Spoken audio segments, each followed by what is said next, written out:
Donc après avoir vu le deployer, nous allons faire un focus sur l'API Node. Donc l'API Node, c'est un nœud qui est dédié, pardon, je reviens du coup ici, là, on a l'API Node, comme vous le voyez ici. C'est, disons, un nœud qui est dédié et qui répond aux requêtes, disons, API HTTP REST. Donc les nœuds API, il faut savoir qu'ils sont évolutifs et hautement disponibles dans Dataiku. Donc ça peut être déployé soit sous forme d'ensemble de serveurs, soit sous forme de conteneurs via Kubernetes.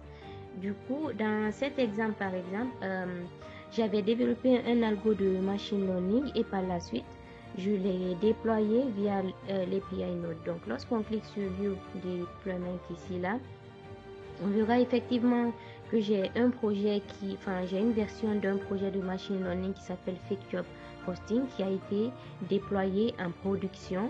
Donc ce déploiement s'est fait via l'API Node ici là. Donc nous allons maintenant faire un focus sur l'ensemble, sur les parties de l'API Node. Donc lorsqu'on prend un deployer ici, on l'a déjà vu, je ne vais pas revenir là-dessus. Donc voilà, c'est les deux composants du deployer. Après, nous avons ici ce qu'on appelle API Services. Donc, on l'a vu tout à l'heure également, c'est un des composants du deployer. Donc, ça fait référence, comme on l'a dit tout à l'heure, ça fait référence au service qu'on a configuré dans Dataiku pour être exposé via une API. Donc, les API Services ici sont des points d'interaction qui permettent à d'autres applications ou systèmes de consommer les fonctionnalités qu'on a construites dans Dataiku. Ensuite, nous avons le deployment.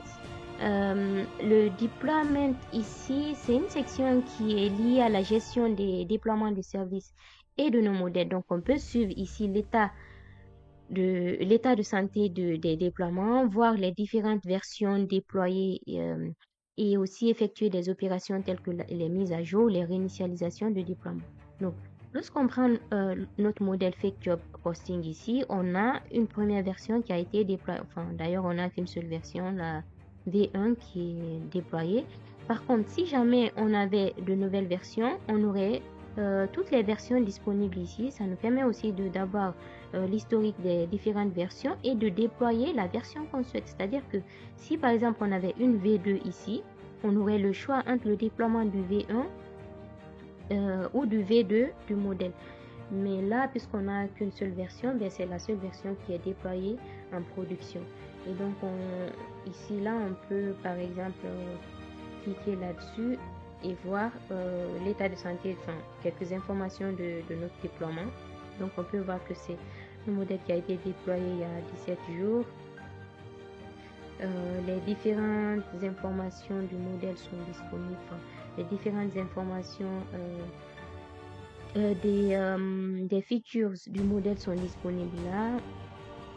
Et les tests qu'on a effectués lors du déploiement, les différents tests qui ont été effectués avant de déployer le modèle en production. Donc bref, voilà, vous avez pas mal d'informations concernant votre déploiement. Je vous laisse regarder ça de votre côté. Ensuite, on a la partie services ici. Ça va juste rappeler les informations de notre API Services. Donc, l'identifiant, le nom, la version, le nombre de déploiement et aussi la date de déploiement. Après, nous avons les infras. Donc, les infras ici font référence aux ressources matérielles ou cloud qu'on a utilisé pour déployer nos modèles ou nos services. Donc, il est possible que vous puissiez configurer des infras sur lesquelles vous souhaitez déployer vos services. Du coup, il suffit tout simplement d'avoir la possibilité de le faire. Et comme toujours, je n'ai pas la possibilité de créer une nouvelle infra, mais lorsque vous avez toutes les informations pour la création de l'infra, ça se passe ici. Là, vous cliquez sur New Infra et puis vous entrez les informations que vous souhaitez. Donc, c'est tout pour cette partie API Node.